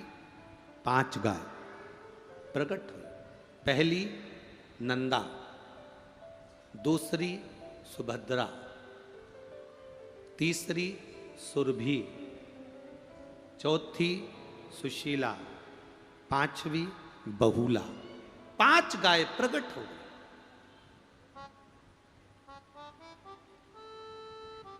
पांच गाय प्रकट।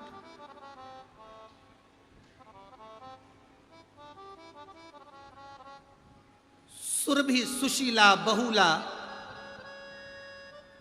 जब ये नंदा, सुभद्रा प्रगटी, और उसके बाद जो निकला वो विष निकला। विष देवाधिदेव महादेव के पास चले गए। गाय जो प्रकट हुई, सुरभि जिसको कामधेनु कहते हैं, ब्रह्मा जी के हृदय से दक्ष प्रजापति प्रकट हुए थे। उनकी धर्म पत्नी वीरणी ने जब देखा सुरभि गाय को, बड़ी सुंदर गाय है, बड़ी सुंदरता उसकी है क्योंकि वो कामधेनु है, बड़ी सुंदर।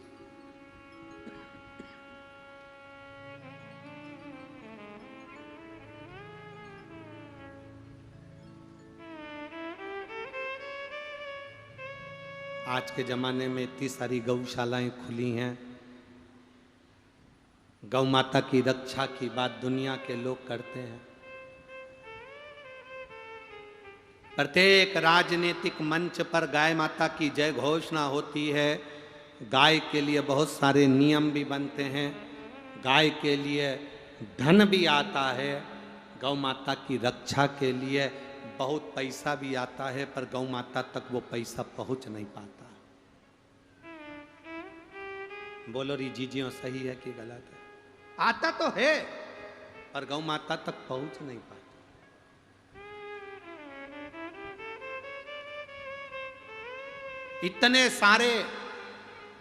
इतने सारे गौशाला, इतने सारे एनजीओ, इतनी सारी संस्थाएं गौ माता के लिए काम कर रही हैं, गौ माता के लिए आगे बढ़ रही हैं, पर फिर भी गौ माता रोड पर कचरा, पन्नी, पॉलीथीन खा रही,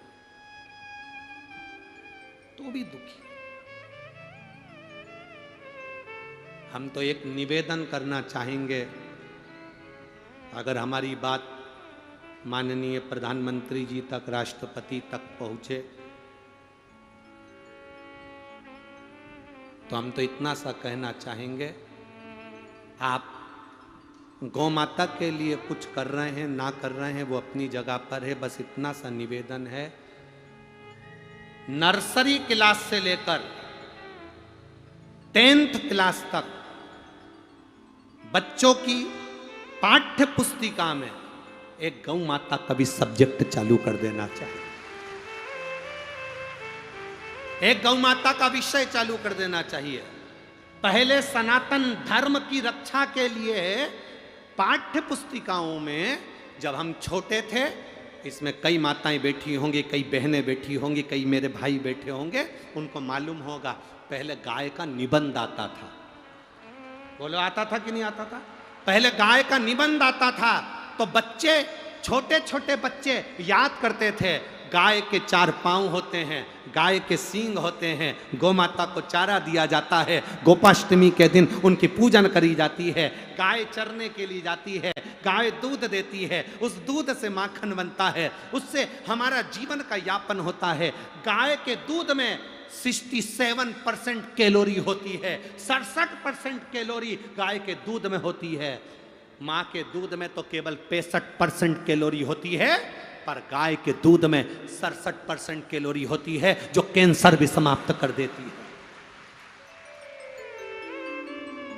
मेरा माननीय प्रधानमंत्री जी से, मुख्यमंत्री जी से, प्रत्येक प्रदेश के मुख्यमंत्री से और प्रत्येक प्रदेश के मुख्यमंत्री और अध्यक्ष उपाध्यक्ष जितने बैठे हैं और जितने मेरे इस भारत की भूमि के प्रधानमंत्री और राष्ट्रपति जी से केवल एक निवेदन रहेगा कि नर्सरी से लेकर 10वीं क्लास तक आपकी पाठ्य पुस्तिकाओं में गौ माता का भी एक पाठ जरूर डाल दीजिए जिससे बच्चे याद करें। धीरे धीरे अंग्रेजी पढ़ाई में, अंग्रेजी एजुकेशन में गौ माता के पाठ्यक्रम को पढ़ाना बंद कर दिया गया। पहले गाय का निबंध आता था, अब दूसरे निबंध आते हैं, गाय का निबंध नहीं आता। ऑब्जेक्टिव प्रश्न आते थे, उसमें पूछा जाता था गाय के पूजन का विधान, गाय के दूध का विधान। मेरा निवेदन केवल इतना सा है, आप कुछ नहीं कर सकते तो पाठ्यक्रम में गाय को जोड़ो। गाय अगर पाठ्यक्रम में जुड़ेगी तो जरा जरा से बच्चों के दिमाग में बैठेगा कि गाय हमारी माता है और इसको हमें संभालना है। आज बच्चों के दिमाग में ये बात बैठी नहीं रही कि गाय हमारी माता है और इसे हमें संभालना है। उनकी निगाह में तो बस डी फॉर डॉग, बस उनकी ध्यान में आ गया कि कुत्ता पाल लो, सवेरे सवेरे चड्डा पहन के टी शर्ट लेके जंजीर से बांध के कुत्ता घुमाओ। वेद शास्त्र कहते हैं सवेरे सवेरे गौ माता के पीछे चलो तो दिन अच्छा निकलता है, और यहाँ सवेरे सवेरे कुत्ते के पीछे चल रहा है। इनके घर के बच्चों को नौकरानी छीछी करा रही, ये कुत्ते को छीछी करा रहा है। बड़े बड़े पैसे वालों के घर के बच्चों को नौकरानी बिचारी संभालती, छीछी कराती, उसके पंथरिया बांधती, कपड़ा बांधती, कपड़े पहनाती, और उनके घर के कुत्ते को बड़े बड़े सेट डेंटिंग पेंटिंग करके सेठानिया जंजीर से बांधकर सवेरे सवेरे छीछी करा रहा है। तुम्हारे घर की औलाद को नौकरानी करा रहे, तुम कुत्ते को करा रहे और अपने आप को सेठ समझ रहे। अरे भाग्य फूटे हैं तुम्हारे, भगवान ने तुम्हारी किस्मत में यही लिखा कि कुत्ते को छीछी कराओ।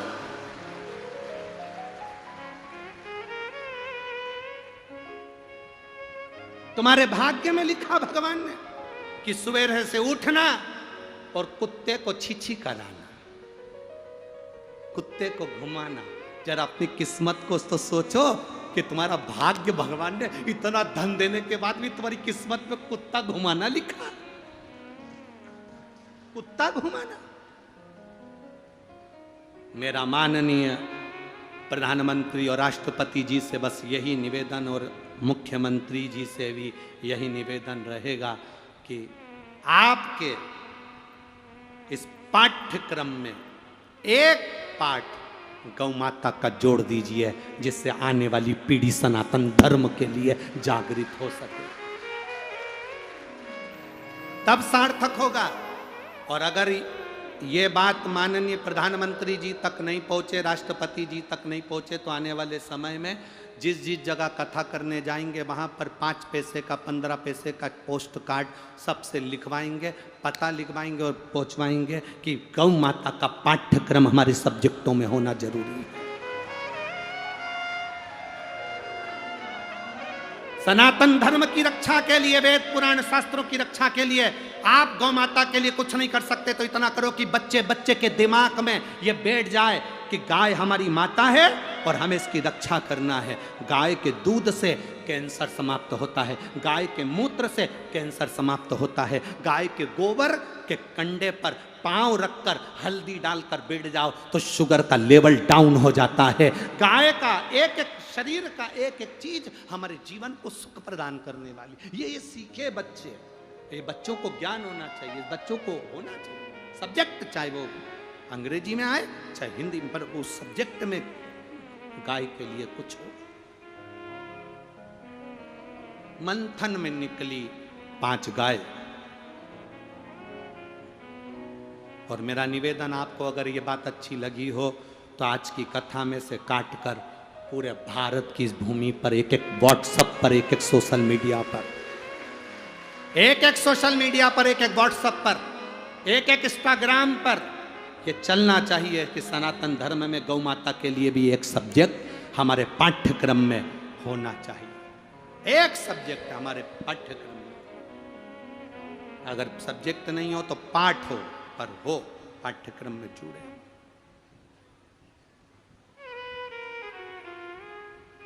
जुड़े। और महाराज शिव महापुराण की कथा वर्णन कर रही है।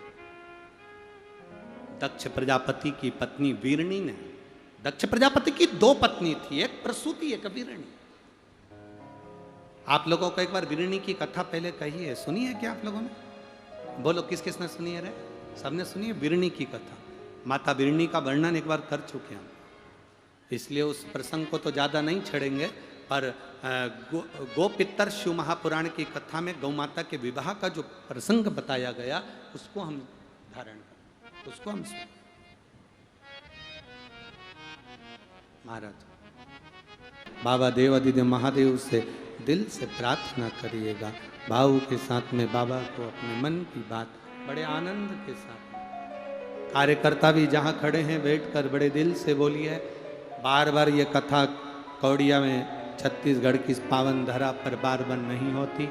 बड़े भाव से मौका मिला है 16 श्राद्ध में, दिल से कहें श्री शिवा नमस्तु, श्री शिवाय नमस्तु, श्री शिवाय नमस्तु, श्री शिवाय नमस्तु। भोला सब दुख काटो मारा, ओ भोला सब दुख काटो मारा। शिव शंकर जपो तेरी माला, भोले बाबा जपो तेरी माला। भोला सब दुख काटो मारा, ओ भोला सब दुख काटो मारा। वेश है मंगल मंगलकारी, वेश है मंगल मंगलकारी। शमशान वासी हमारा, शमशान वासी हमारा। ओ भोला सब दुख काटो मारा, ओ भोला सब दुख काटो। शिव कथा कहती है महाराज, सुरभि गाय को दक्ष प्रजापति की पत्नी वीरणी ने देखा। देखी है वीरणी, आनंद पाया। चरित्र में ब्रह्मा जी ने सृष्टि की रचना करी है, अर्धनारीश्वर स्वरूप धारण किया है। ब्रह्मा विष्णु महेश तीनों आनंद पाए हैं। गौ माता के विवाह की जो कथा है, कल सोमवार भी रहेगा और श्राद्ध पक्ष का बड़ा सुंदर भाव रहेगा। कर पूरे देशवासियों को विदेशवासियों को गौ माता के विवाह का प्रसंग सुनने का बड़ी ललकता रहेगी। जितने आस्था चैनल पर सुन रहे हैं, जितने फेसबुक यूट्यूब पर सुन रहे हैं, अपनी अपनी तरफ से, हमारी तरफ से सबको निमंत्रण, कल गौ माता के विवाह का प्रसंग सुनकर अपनी जिंदगी को सार्थक करिए। गौ माता के विवाह का प्रसंग सुनकर अपने आनंद को करिए। कल गौ माता के विवाह की कथा, 16 श्राद्ध के इस अवसर पर गोपितर शिव महापुराण की कथा का रसतत्व होगा। अभी तक आपने पार्वती जी का कन्यादान करा, सीता जी का कन्यादान करा, राधा जी का कन्यादान करा, रुक्मणी जी का भागवत में कन्यादान करा। कल पूरे देशवासियों को हमारी तरफ से भाव से बहुत बहुत आनंद से निमंत्रण कि कल श्राद्ध पक्ष में दिल से, चाहे आप यहाँ करें चाहे ऑनलाइन करें चाहे जैसे करें, दिल से कल गौ माता का भाव से कन्यादान, चाहे ऑनलाइन करें चाहे यहाँ करें, दिल से कन्यादान करें। और भाव के साथ में श्राद्ध पक्ष भी है, आनंद के साथ कल गौ माता के विवाह प्रसंग और कन्यादान के क्रम को अपन सुनेंगे। जो लोग बिटले सेवा समिति को सहयोग राशि दे रहे हैं उनसे कहना है कल कन्यादान गौ माता का कर कर गौ माता की रक्षा हेतु अपने जीवन की सार्थकता पाएं। संपूर्ण देशवासियों को आनंद के साथ इस राष्ट्र की रक्षा हो, धर्म की अधर्म का, प्राणियों में विश्व का। हर हर। आज भगवान अर्धनारीश्वर के स्वरूप में आनंद में ब्रह्मा विष्णु महेश का दर्शन। कल कथा के प्रसंगों को फिर आगे बढ़ाएंगे। गोपितर शिव पुराण की कथा लेते हुए आगे बढ़ते हुए अपने जीवन को सार्थक करेंगे। हर